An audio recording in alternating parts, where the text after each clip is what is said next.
Imagina un mundo sin electricidad, supermercados ni agua corriente, donde la noche era peligrosa y cada error podía costarte la vida.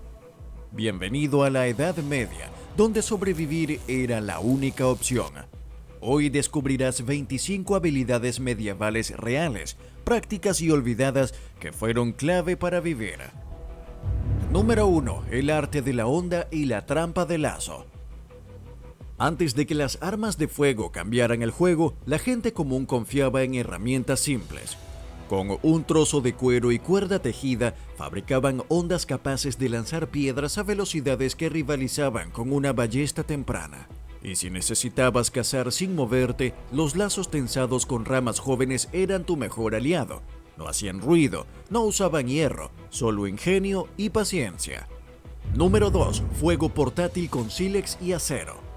En un mundo sin fósforos ni encendedores, el fuego no era un lujo, era supervivencia pura. Cada viajero, campesino o pastor llevaba un pequeño tesoro en su bolsa, un pedernal, una pieza de acero al carbón y un retazo de tela carbonizada.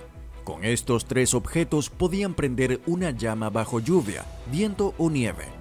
El proceso era simple en apariencia, pero requería habilidad. Golpeabas el pedernal contra el acero para producir una chispa, apuntándola hacia la tela quemada o una yesca seca como hongo amadou o corteza raspada. Cuando encendía, había que transferir la brasa a un nido de hierba seca o fibras vegetales para conseguir una llama.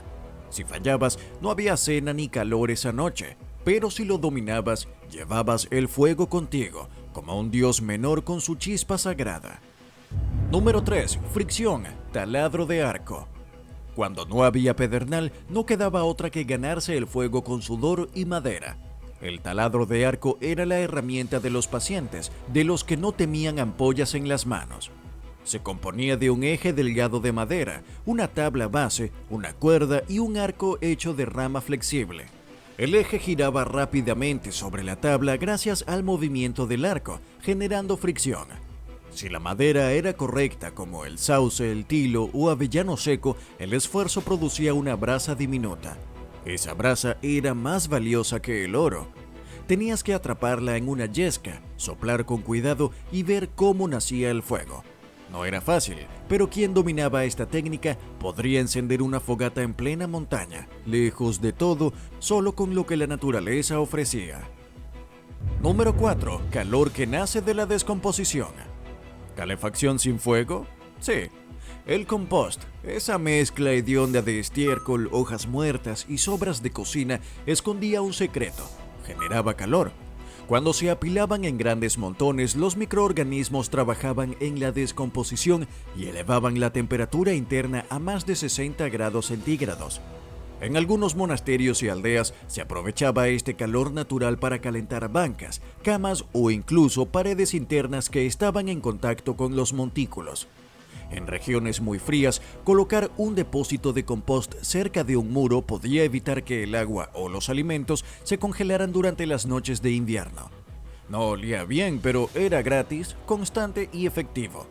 Una solución orgánica para sobrevivir a inviernos brutales sin gastar un solo tronco. Número 5. Sol más piedra negra es igual a calefacción pasiva. Las piedras oscuras no eran decoración, eran radiadores medievales. En los climas fríos, los campesinos colocaban grandes lajas de piedra negra como bizarra o basalto en los patios o muros expuestos al sol.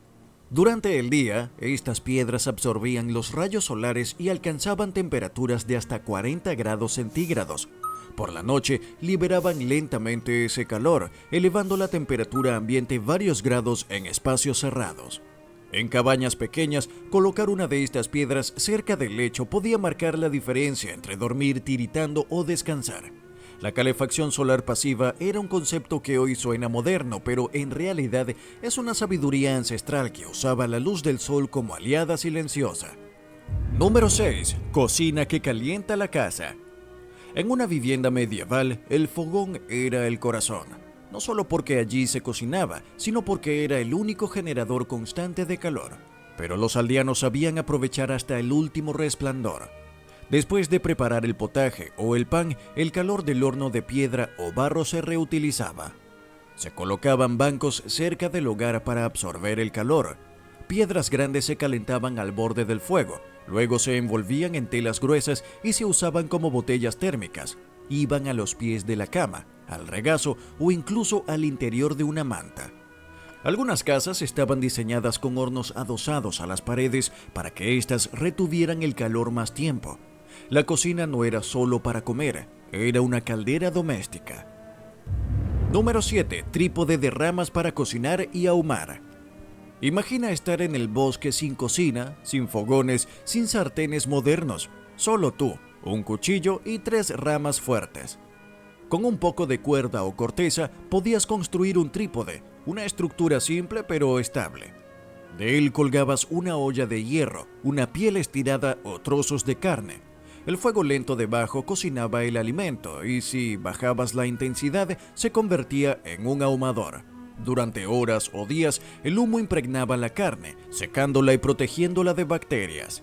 Esta técnica permitía conservar la comida durante semanas. En expediciones o asentamientos móviles, este sistema era portátil, eficiente y vital. Una cocina completa que cabía en el bosque. Número 8. Construcción sin clavos ni tornillos.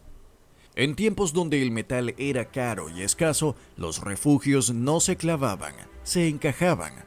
Los constructores medievales sabían tallar clavijas y ranuras con precisión. Usaban maderas verdes y flexibles para estructuras curvas y ramas secas para soporte. Las uniones se hacían por presión y diseño. Mortaja y espiga, horquillas naturales, nudos de cuerda vegetal. Se podía levantar una cabaña entera con solo herramientas rudimentarias, hachas de piedra o cuchillos.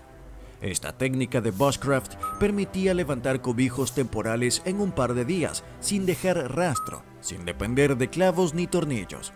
Una arquitectura olvidada, pero aún eficaz. Número 9. Aislamiento con lo que tengas. Las casas medievales eran frías, piedra, barro o madera sin aislamiento térmico, pero había trucos. Se colocaban tapices en las paredes, no por estética, sino para cortar el viento. Las camas se rodeaban con cortinas gruesas, no por lujo, sino para conservar el aliento cálido. Alfombras, pieles o sacos viejos se colgaban en puertas y ventanas. Incluso se ponían sacos rellenos de paja entre los muros. Cada trapo contaba.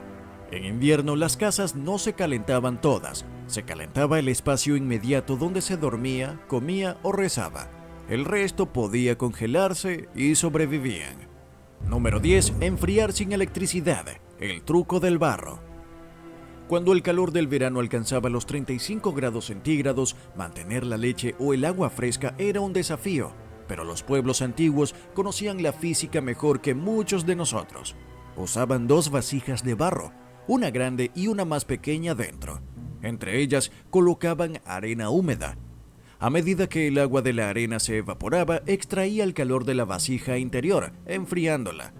Era posible bajar la temperatura interna en más de 10 grados centígrados. Se colocaban en lugares sombreados, con un paño húmedo cubriéndolas. Este sistema, conocido hoy como refrigerador del desierto, era simple, sin partes móviles y completamente natural. Tecnología de barro, pero ingeniería de supervivencia. Número 11. Despensas bajo tierra. Solo tenías que cavar un pozo de 1 a 2 metros de profundidad, cubrirlo con paja y piedra y ya tenías una despensa subterránea. La temperatura estable del subsuelo, alrededor de 10 a 13 grados centígrados, conservaba frutas, coles y carne por semanas. Número 12. Filtrar agua con arena y carbón. En tiempos sin filtros modernos, conseguir agua potable era una tarea vital. Para ello, construían un filtro casero con materiales naturales. Se usaba una columna. Una tela o saco frío sostenía capas alternas de arena gruesa, carbón vegetal triturado y musgo. El agua turbia pasaba lentamente por esta mezcla, que atrapaba partículas sólidas y ayudaba a eliminar malos olores y algunas bacterias. El proceso no era rápido ni garantizaba pureza total, pero mejoraba mucho la calidad del agua, haciéndola que fuera menos peligrosa para beber. Era la diferencia entre enfermar o seguir adelante. Número 13. Dormir sobre paja, no sobre el suelo. El frío se cuela por donde menos lo esperas, y el suelo es uno de los mayores ladrones de calor corporal. Por eso, la paja era mucho más que cama, era aislante. Las familias que podían cavaban hoyos poco profundos llamados pozos de anidación, que luego rellenaban con gruesas capas de paja seca. Acurrucados en círculo, compartían calor corporal, creando un microclima que hacía soportables incluso las noches más heladas. Esta técnica, sencilla pero eficaz, combinaba aislamiento natural con el poder del calor humano. Número 14. Sentarse sobre piedras calientes. Después de una larga jornada, las piedras calientes eran el mejor remedio contra el frío. Las calentaban al fuego hasta alcanzar temperaturas seguras para el contacto, luego las envolvían en tela o paja para evitar quemaduras. Colocadas bajo bancos o asientos, transmitían calor durante horas, manteniendo el cuerpo tibio mientras se descansaba o trabajaba. En ocasiones, rellenaban cojines con paja para aislar aún más el frío del suelo o el banco. Era un sistema simple, portátil y muy efectivo para combatir las bajas temperaturas sin necesidad de fuego constante. Número 15. Calor humano. La privacidad era un lujo ausente en muchas casas medievales, pero había una razón poderosa: el calor humano. Las familias dormían juntas, envueltas en pieles y mantas, con los niños en el centro y los adultos formando una barrera protectora. No solo compartían el espacio, sino también el calor corporal, que ayudaba a soportar noches bajo cero, especialmente en inviernos que podían bajar hasta menos 15 grados centígrados o menos. Incluso los animales pequeños se colocaban bajo las mantas, sumando a esa bolsa cálida y viviente. No era cómodo, pero era efectivo. Sobrevivir valía cualquier sacrificio. Pero antes, si te está gustando este contenido y quieres seguir descubriendo más sobre la historia, suscríbete ahora y activa la campanita para no perderte ninguno de nuestros próximos videos. ¡Sigamos! Número 16. Una mentalidad distinta: ganar el calor. En la Edad Media, el calor no era algo que simplemente se encendía y ya. Era un recurso escaso y valioso que había que ganar. Se lograba con ingenio: aprovechar la descomposición del compost, reutilizar el calor residual del fogón, dormir en grupo para maximizar el calor corporal, aprovechar el sol para calentar piedras o crear microclimas con textiles bien colocados. Nada se desperdiciaba. Cada gramo de calor importaba y se luchaba por mantenerlo, porque en un invierno largo, perder calor era perder vida. Número 17. Hardtack, el pan imposible de Mameluco. El hardtack era el pan del guerrero y del viajero. Una mezcla sencilla de harina y agua, amasada y horneada repetidamente hasta que quedaba seca, dura y casi indestructible. Podía durar años guardado, resistiendo mohos y plagas. A veces tenía pequeños insectos, pero se comía igual. Para comerlo se mojaba en agua, caldo o vino, se tostaba o se rallaba para mezclar con otros alimentos. Era una fuente básica de energía y se llevaba en mochilas, barcos o campamentos, listo para alimentar cuando nada más quedaba. Número 18. Sal, humo y paciencia. ¿Cómo guardar carne? Guardar carne sin refrigeración era un arte. La sal gruesa era la principal aliada, enterrando piezas de cerdo, res o pescado en capas de sal para deshidratar y preservar. Otra técnica era el ahumado. Colgar la carne en ahumaderos donde el humo frío la secaba lentamente, impidiendo la proliferación bacteriana. Esta carne salada o ahumada podía durar meses, lista para hervirla o guisarla antes de comer. En las cruzadas esta carne era vital, pues permitía llevar proteína durante largas campañas sin que se echara a perder. Número 19. Queso y manteca, oro comestible. El queso curado era un tesoro alimenticio. Firmes, densos y llenos de grasa y proteínas, podían durar meses sin deteriorarse. La manteca, por su parte, se guardaba en cuernos de animales o se clarificaba para convertirse en ghee, que tenía aún mayor durabilidad. Estos alimentos eran ideales para viajes largos o asedios, pues ocupaban poco espacio, no necesitaban frío y aportaban mucha energía. Más que comida, eran recursos estratégicos, oro comestible para quien sabía valorarlos. Número 20. Grasa, el recurso olvidado. La grasa era mucho más que un simple alimento, era un recurso multifuncional esencial para la supervivencia medieval. se utilizaba para cocinar, pues su alta densidad calórica ofrecía más energía que un puñado de cereales. Solo una cucharada podía dar un impulso significativo.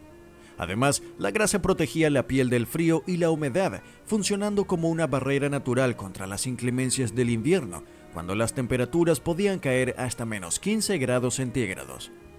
También era la materia prima para fabricar velas que iluminaban casas oscuras y para sellar envases, manteniendo alimentos y líquidos a salvo de la humedad y los insectos. Incluso servía como combustible para fogatas y lámparas. Sin grasa, sobrevivir los meses fríos habría sido mucho más complicado. Número 21. Barras de supervivencia medieval. En una época sin barras energéticas modernas, la combinación de grasa, avena, nueces y miel daba lugar a una especie de snack primitivo pero extremadamente efectivo. Estas barras no necesitaban ser cocidas y eran fáciles de transportar, pequeñas y densas en calorías, ideales para soldados, viajeros o campesinos en largas jornadas. Algunas versiones podían conservarse durante semanas sin echarse a perder, lo que las convertía en un alimento confiable para emergencias o viajes prolongados donde no había garantía de encontrar comida fresca. Número 22. Alimento que se podía intercambiar. En tiempos de crisis o asedio, los bienes básicos como el queso curado y la grasa se transformaban en auténticas monedas de cambio. Su durabilidad y valor energético los convertían en objetos valiosos para negociar por herramientas, protección, ropa o incluso favores.